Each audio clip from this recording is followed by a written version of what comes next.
Yo, yo, yo. Hey, yo, what's good to all my heroes and villains out there? You know what it is. It's your boy, LC.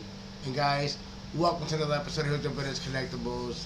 And yo, check it out. Before we even get started on anything, if it's the first time checking out your boy, make sure you guys go ahead, subscribe to the channel, ring that bell, and let you know I got all types of videos, live streams, gaming streams, toy hunts, mail calls, all that stuff coming your way. Alright, guys, so we're gonna be checking out Comics Explained, yeah, we're gonna be checking out his video on the boom. Check it out. You know what I mean? Let's go ahead and check it out without further ado. And yeah, like I said, I know somewhat about this comic book, but for those of you guys that don't know, this is gonna be a really good read for you guys. You guys are gonna enjoy it. Sit back and enjoy the ride. Yo, do me a favor, smash that like button. It does help out the channel, so that way YouTube can go ahead and share my shit. Alright? So let's jump right into it. Let's do it. So as most of you guys are aware by now, at San Diego Comic-Con, Marvel announced that Robert Downey Jr. is returning as Doctor Doom in the Marvel Cinematic Universe. And they're using one of two stories as a basis for this. The first one is Infamous Iron Man, which we've already covered. The second one is this story. So this is an alternate reality story. It's part of Marvel's What If line. And this opens up with Tony Stark arriving at college, only for us to find out that instead of the main Marvel universe playing out the way that it did, where Doctor Doom was roommates with Reed Richards, Doctor Doom is roommates with Tony Stark. You guys can obviously see where this is going. Some of you guys that don't know, you know how Marvel is doing the What If. So it would be really, really awesome if they did this What If storyline. That would be freaking amazing. You know what I mean? That way you can actually see it played out. You know? But it's still an awesome story. So the cool thing about this is that this basically shows us Tony Stark as we know him, right? He's a playboy, doesn't really take anything seriously. The alternative here, the other side of this, is that Doctor Doom is far more focused than Tony Stark is. And in fact, he even says that, right? As a transfer student, you might not be aware, the semester has already begun. Your presence in this room will be tolerated only if your priorities are in order. Is that understood? And so Stark's reaction is just like, I mean, that's cool, man, but like, my girl here has a girl of her own, right? Like, you looking to touch some naughty bits, or are you just gonna sit here and just be grumpy all the time? But in the days following their first encounter, Tony Stark demonstrates how smart he is. This is one of the funny things. Doctor Doom always comes up second to the various people that he ends up sharing a room with when it comes to him going to college. Reed Richards, Tony Stark, so on and so forth. And where Stark's just like blasting music and all that kind of stuff, one of the things he points out here is that Doom just needs to learn to relax. He says, let your back brain do the work. And then Doom asks him, like, what would you know about work at all, right? You were born into... See, it's like in every universe, like Tony Stark is like one of the smartest guys. I mean, besides Mr. Fantastic, you know what I mean? Mr. Fantastic is considered one of the smartest guys. You know, that's why this is the What If. Normally, it's supposed to be Doctor Doom and Mr. Fantastic that share their roommates in college. But in the What If story, it's Doctor Doom and Tony Stark instead of Mr. Fantastic. So you see, that's where the What If comes in. Privilege. While I've had to fight for every grant, every scholarship, the burden I shoulder would break a lesser man, but my destiny is to lead, and that inevitability is worth any sacrifice. Now, this establishes that Doctor Doom's history within this universe is almost identical to his history in the main Marvel universe, and that concept was basically being carried over here from Jonathan Hickman's Fantastic Four when they established that in every reality, Doctor Doom ultimately tries to seize absolute power, and the only way to really fix him is to essentially lobotomize him, and that's it. That's all you can really do. But Tony Stark here kind of plays the Tony Stark game, right? He says, maybe, but keeping your focus among other things so tight can lead to mistakes, like the proton coefficient in your formula there should be cubed, not squared. And Doctor Doom kind of gets a little pissy about this, about the fact that he's being shown up. But at the end of the day, what we end up finding out and what we're told here is that this irritation that Victor Von Doom has for Tony Stark ultimately leads to a kind of grudging respect, where Victor Von Doom looks at Tony as a man who's kind of his equal. And that's one of the most important things to understand for those of you guys who are new to Doctor Doom in Marvel Comics. Yes. See, Tony Stark has always been Tony Stark, even in the What Ifs, you know what I mean? He's been always doing his thing, smart as hell, dealing with the ladies. You know what I'm saying? Have you read it? Yeah, I read this one a long time ago. That's why I kind of know the story. You know what I mean? I know the story. I don't own this one. I was looking through my comic book collection. I don't own this comic book, but I did read it a long time ago. So that's why I was like, trying to remember the story, and I was explaining it to you guys earlier. So yeah. He puts off a lot of bravo. Yes, he does all kinds of crazy stuff. Dr. Doom really cares more about intelligence than anything else. Bravery to a degree, but intelligence is at the top of the list. And so what happens is Doom leads Tony Stark down into this basement where things are pretty seedy. And he says, I'm afraid I have a confession to make. The late nights I said I've spent in the library is a lie. I've actually been here. And where Stark is just kind of like the storage annex, like there's nothing down here but rats and old books. The response of Doom is, exactly. That's why I came down here. I've learned that my current scholarship may not be renewed. In hopes of saving my education, I've been forced to take rather extreme measures. And what he says is really interesting here. He says, I've borrowed apparatus from other labs, even falsified administrative vouchers to secure equipment that I need. A risky endeavor, but it's worth it if I succeed. Now, this is also the nature of Dr. Doom. Whatever it takes to win. Dr. Doom can be incredibly petty in Marvel Comics. If you don't believe me, go check out the videos that we did on Jonathan Hickman's Avengers and New Avengers, the events leading up to the collapse of the multiverse in Secret Wars 2015, where he basically refuses to help Namor because he doesn't want to be second best. It's kind of nuts, right? It's kind of crazy. But the thing that Stark says is like, you're going to be expelled here, man. And again, Doom says, not if I succeed. When complete, this machine will trigger dormant telekinetic abilities, allow people to move things with their minds. Imagine what that would mean to quadriplegics, the infirm, to say nothing of the university's publicity office. And that's really the smart move. You can get away with a lot at a university if your actions ultimately make the university look good. Believe me, I used to work at one.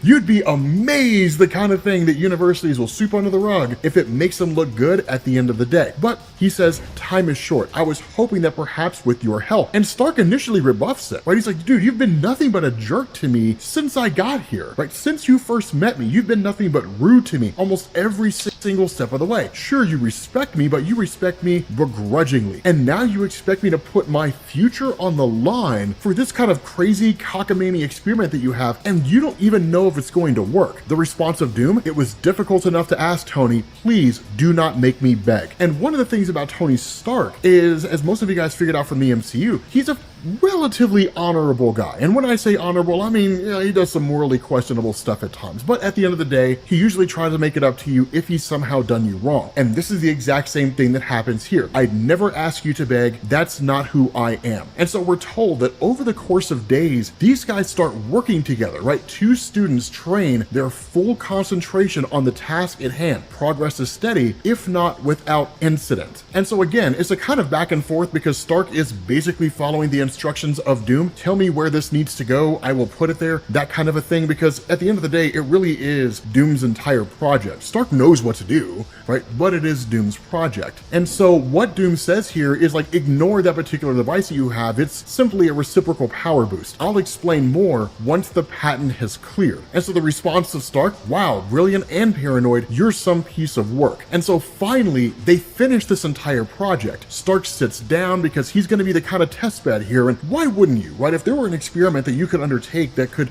give you telekinesis, and the downside to the experiment is that nothing could go wrong, then why wouldn't you do it? Worst case scenario, you just stay the same. And so what ends up happening is that restraints kick in. They lock Tony Stark in place. And then he's like, what in the world is going on? The response of Doom, oh, it's one of these things in case you prove to be dangerous. And then he basically tells the truth about what's going on. I'm almost sorry you've been a satisfactory assistant, but this seemed the only way to secure the resources I require. Resources you take for granted. It's really quite simple. Remember that circuit you questioned? It will indeed redirect mental energy from your cerebral cortex into mine. Telekinesis was a ruse, a carrot to dangle before your naive ambition. But with one touch of a button, our minds will switch bodies and everything that you have will be mine. Now, this is the big difference between this story and Infamous Iron Man. Infamous Iron Man was just Dr. Doom taking up the mantle of Iron Man following the death of Tony Stark at the end of Civil War II, the story that character assassinated Carol Danvers. In this story, Victor Von Doom is stealing the body of Tony Stark. They're swapping places. But the fact is, right, the process goes off without a hitch. Security guards come running in because they're alerted to all this craziness that's going on. Victor Von Doom emerges in the body of Tony Stark and says, you know, it was some crazy cockamamie experiment that he had. He said he was trying to help people. He forced me to be a part of this. Of course, they take the side of who they think is Tony Stark because, one, he's a super rich guy, right? The halo effect. And two, because Victor Von Doom's not awake. He can't tell anybody what was going on. Not only that, it wipes his memories. So for the rest of this video, I'm just going to use the names Tony Stark and Dr. Doom. Just know those names are switched. And so what you do, as with pretty much all what if stories, you follow the Watcher, where he says questions become answers, even as solutions yield more riddles. And two lives briefly joined by chance part once more, following separate paths into an unmapped future. The young man who was once Tony Stark arrives on Latverian soil in exile and disgrace. With no money, no memory, he also finds no hope. As an ocean away, Victor Von Doom, in the body of Tony Stark, breathes freedom, reveling in his new body, the doors it will open, the position it bestows, a position of honor, opportunity, and power. Now, this is the best possible scenario for someone like Victor Von Doom, being able to operate behind the scenes, no one wiser to the fact that he's taken over the body of somebody else, but all the resources that it grants him, the technology, the whole nine yards. Because again, for those of you guys who are unfamiliar with Dr. Doom, what makes him so powerful is the fact that he's this perfect merger between technology and magic. Not science and magic, technology and magic, which I guess depending on how you look at it, the two are one and the same, science and technology. But the fact is, right, he merges those two things and is able to achieve a wide array of capabilities. And so we're told, weeks pass, one life spirals downward, confusion and despair, freeing inner demons. Hence the reason why this story is called What If, Demon in Armor. It's based off the old Demon in a Bottle storyline, really in name only. And we're told, until untapped and perhaps unrealized metal rises at last to confront those demons, to simply tell them no. A word which is heard with increasing annoyance by quote-unquote Tony Stark, most often from a father who cannot understand why his only son has become so distant, so insistent on control. An unfortunate and never fully explained industrial incident soon follows, and no is heard no more. Of course, Howard Stark was murdered, right? I mean, that's obviously the implication here, right? And so we're told months become years as obstacles loom and challenge. Menial jobs pay for squalid lodgings, while tireless study earns respect and coveted scholarships. Now, here's the coolest thing about Tony Stark, right? Those are the guys who came from the Marvel Cinematic Universe, and that's your perspective of Tony Stark, right? You're not overly familiar with his character in the comics. You're not far off. But you're really not far off. Tony Stark is one of those guys where the worst thing you could possibly do is back him into a corner, because then what he's going to do is he's going to make you a project and he's going to go to work on you. He'll go after you and anybody that you ever met, right? That guy can be super hardcore when he wants to be. And that's exactly what's happening here. Even though Tony Stark is trapped in the body of Victor Von Doom, he still has all his intelligence. But more so than that, now he's got purpose and meaning. And that's what really makes him dangerous.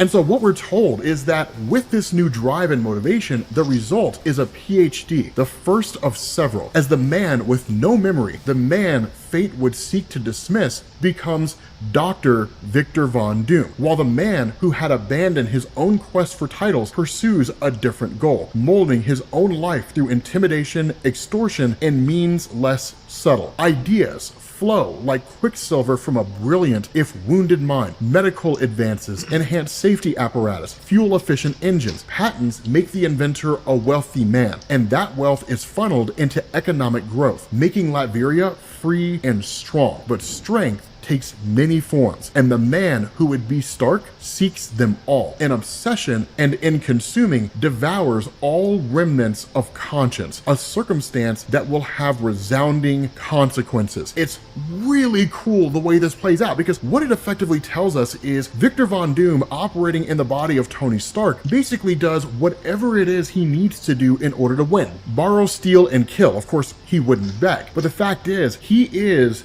burning bridges everywhere he goes. He is ruthless and he is relentless. On the other side of the world, Tony Stark, in the body of Victor Von Doom, is really more of a philanthropist, right? He's pursuing goals that make the world better. And the reason why all this matters is because, as Victor Von Doom is told, Tony Stark out in Latveria and all this philanthropic work that he's doing, it's chipping away at Stark Universal's profit, and it's been doing it for years. And their latest energy advance, the development of the arc reactor, could be the last straw, right? Infinite energy forever. It would destroy every energy company that exists out there, and it would hit hard any company that has at least a good chunk of their resources devoted to energy development. And so we end up finding out that basically Victor Von Doom has spies out in Latveria, spying on what Tony Stark is doing, sending information back. It's not enough that they can steal plans, right, or anything with regards to the arc reactor, but the fact is, Victor Von Doom makes the decision that the only thing he can do is just direct espionage, to take this new battle suit that he's developed, which is essentially the Iron Man armor that he was going to sell to the US military, but ultimately doesn't, don this thing, travel to where Tony Stark is at, and then literally obliterate the arc reactor, right? Just destroy the thing on the spot. And that's exactly what happens. The problem here is that, of course, Tony Stark has guys inside Doctor Doom's offices, right? He has guys reporting back to him. So he finds out Doctor Doom intends to launch an attack. He doesn't know the details of it, but he knows one is coming. And that's where you switch over to him with what is in effect a Doctor Doom battle armor suit, but of course with Iron Man colors. And he says this rescue suit may be of traditional Latvian design, but its composite elements are cutting edge. Puncture resistant, polymer reconstruction, flame retardant cape for protecting the injured. Emergency crews will be able to work in complete safety in hazardous environments, from chemical spills to explosions. And so when you switch over to Tony Stark, he's none the wiser to the fact that this attack is coming, right? He's just sort of showcasing this new suit that he's developed for himself, right? The rescue suit, that it may be of traditional Latvian design, but its composite elements are cutting edge. But in the middle of this exposition, somebody comes running in and basically says, we're under attack. We're being hit at the arc reactor. This, of course, leads to Tony Stark activating the suit and then in turn going out into the field. Now, one of the things that he does make a comment about is that this suit was not designed for offense. It was not designed to attack. It's not a battle suit, right? It's literally just a suit of protection. It's defensive, but still it has all the capabilities that it needs to be able to protect itself. And so when he takes this suit out there, he comes face to face with Doctor Doom, and it's cool. What happens is that Doctor Doom relishes in everything that's been happening, right? He says there are many things you do not expect, but that's another story. As for your precious arc reactor, I've downloaded the key technology into my battlesuit. Much more practical than trying to extract it from rubble, because he literally blows the facility to pieces, right? There's nothing left of this arc reactor technology short of what is in effect this super advanced thumb drive that's in Doctor Doom's possession. Following that, he goes to leave, right? He says you can always rebuild, of course, but by then the Stark version will have cornered the market. This was almost too easy. Now, for a moment, Tony Stark gives off this impression that he's almost just kind of ready to roll over, right? Just roll over, take it, and just kind of accept his fate. But he doesn't, right? He finds that metal in him and he says, magnetism. Attractor beams were meant to lift debris from collapsed buildings, but they should work just as well on Stark's metal armor. And of course, he fires it off, but with Doctor Doom's suit basically being this battle armor, right? This offensive suit, it just starts firing off rockets. Which is kind of cool. But again, you get this kind of back and forth and back and forth. But Doctor Doom just kind of ridicules this guy, right? He says, you should have let me leave. Then I would have let you live. Your protective shell is formidable, but it's wearing down. And all I need is to make a single hole. But all I needed was to lure you close enough to do this. And fires off an energy blast that hits Tony Stark and sends him flying. More rockets come in. I mean, it's a full-on assault, right? Like bullets coming in. I mean, it's kind of a War Machine Iron Man hybrid with the suit of armor. But then Tony Stark picks up on something. He realizes this suit is able to react at lightning speed, almost as if it follows his thoughts. And that's when he realizes the suit itself taps into the brain of Victor Von Doom. So all he has to do is duplicate the frequency, override his mental commands. And that's exactly what he he does. And then he just prematurely activates the rockets in the back of the suit and blows the thing to pieces. Following that, Tony Stark just kind of lords over Dr. Doom as if he's defeated, and the response of Doom, "If you let me live, I will give you your life back." And that's the kicker here. Tony Stark